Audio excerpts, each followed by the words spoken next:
How's it going, everybody? Colin here with Techout, and I just got done with my live unboxing of the Galaxy S26 Ultra. So that is up on the channel if you want to check it out. But I've got my S25 Ultra here, my S26 Ultra right here, and I just want to do a little comparison, hardware to hardware, before I pack this up and send it back for the Galaxy trade-in.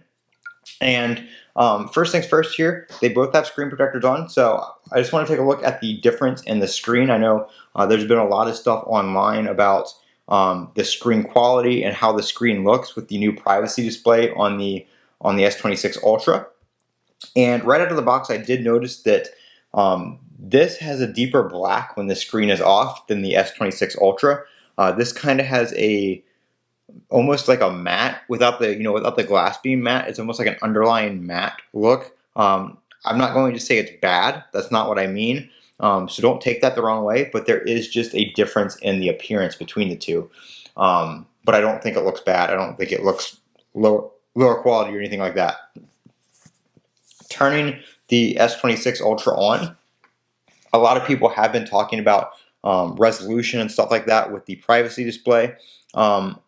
I'm not really seeing a resolution difference or lower quality picture when the privacy display is on versus off, nor am I seeing a difference in resolution, between the S25 Ultra and the S26 Ultra. Now, enabling the privacy display does dim the screen just a little bit because it is turning off about half the pixels. If you turn on the maximum protection, that does add a little bit of a kind of gray tint that you can see there, and that is really only noticeable on darker images. I did do some testing, and you can look on the live stream. I showed some examples of the privacy display and what it looks like and stuff like that. I think in most cases the regular privacy display without the maximum being on is going to be plenty. If you're on public transit or walking down a busy sidewalk or something like that, I think it's going to be hard for people to catch a glimpse of what's on your screen just using the regular privacy display mode, as is. If you're maybe up close to somebody, like maybe you're really crammed in on an airplane and you're in the middle seat, that might be a good use case for the maximum protection if you want to use it, but that does affect the quality of the screen. But in my opinion, the privacy display, it just dims a little bit. It doesn't change anything else. And I'm using the brightness pretty much all the way up right before you get to the red, the red warning, hey, you're using a lot of battery level and stuff like that. And I do have the extra brightness on. I did copy the settings over from my Galaxy S25 Ultra. So as far as the screen goes, I'm not really noticing too much of a difference there. I wouldn't say it's worse. It's a little bit different because it's different. It's got different technology on it with that privacy display, but I'm not going to say it's worse. The S Pen, so another thing people have been talking about is the S Pen. Pop that one out right there, and then we'll pop out the S Pen on the S25 Ultra, or the S26 Ultra rather. And the S Pen on the 25 Ultra is actually a little bit bigger. The barrel of the pen is a little bit wider than it is on the S26 Ultra right there. And forgive me if I'm going off screen a little bit. I'm doing this upside down with my new camera setup here, so it's backwards for me. But the only gripe I have is the tip of the pen.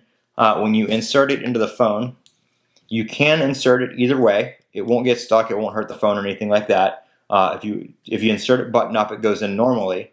But Samsung has curved the edge of the S26 a little bit more, so the pen now has a curved, little clicky bit on the end to account for that. If you put it in with the button facing down, the pen does not sit flush in the phone, and you get kind of a little bit sticking out right there. Again, it doesn't get stuck. It still comes out normally. It doesn't hurt anything other than, it doesn't sit flush inside the phone. So that's the only other difference right there.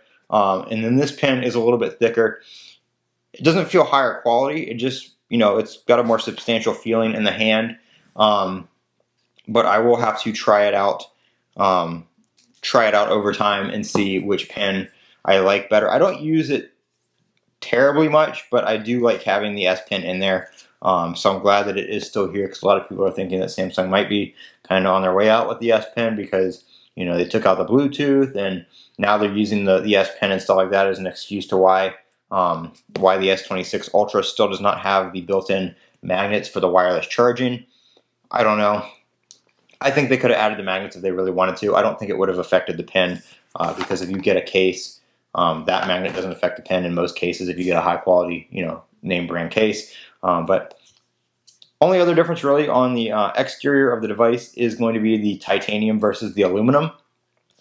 The aluminum on the 26 Ultra feels a little bit smoother, and I said this when I first unboxed it in my live stream, that the 26 Ultra kind of feels like one piece, just like one solid piece of aluminum. Obviously, I know the back is glass; that's not aluminum. It doesn't, it's not a one-piece design or anything like that. But it just feels like there's less of an edge on the sides on the S26 Ultra over the S25 Ultra.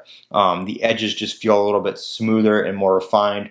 It feels a little more comfortable in the hand, in my opinion. And I do like the fact that the edges are a little bit more rounded. It is much more comfortable to hold in your palm like this than it is on the S25 Ultra.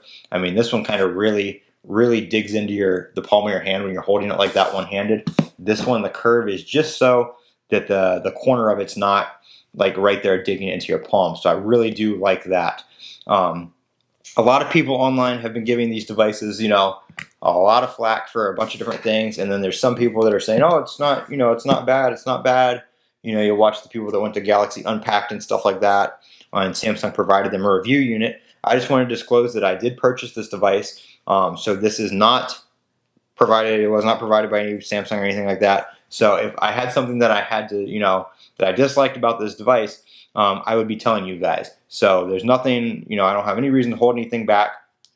It's all 100% my own opinion and my own review and everything like that. I don't have anybody to please, talking about this phone. If I wanted to, return this and go back to my iPhone because something I didn't like, or there's something I didn't like about it, I could 100% do that, no problem. So I'm not, being forced to make these videos to please Samsung or to get free stuff or anything like that. So that is the S26 Ultra, kind of comparing it to my S25 Ultra. I've only had the phone, open for about an hour now.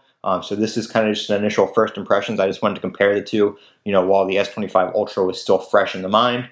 But I will be doing a 24-hour review of this phone, probably tomorrow, seeing how the battery life is once everything adapts. I know that takes longer than 24 hours, but I want to get everything set up and stuff like that before we start going into all that kind of stuff, in the charging and that kind of stuff. So we will be talking about that, but I just wanted to do a kind of a hardware comparison, next to each other before I send the S25 Ultra back for trade-in, and while it was still fresh in the mind from, having recently used it and stuff like that. So it was more of a, apples to apples comparison. But so far, really liking the phone. I'm going to go play with it, get the rest of my stuff set up, and I'll talk to you guys soon. Don't forget to comment, rate, and subscribe. And as always, have a great day.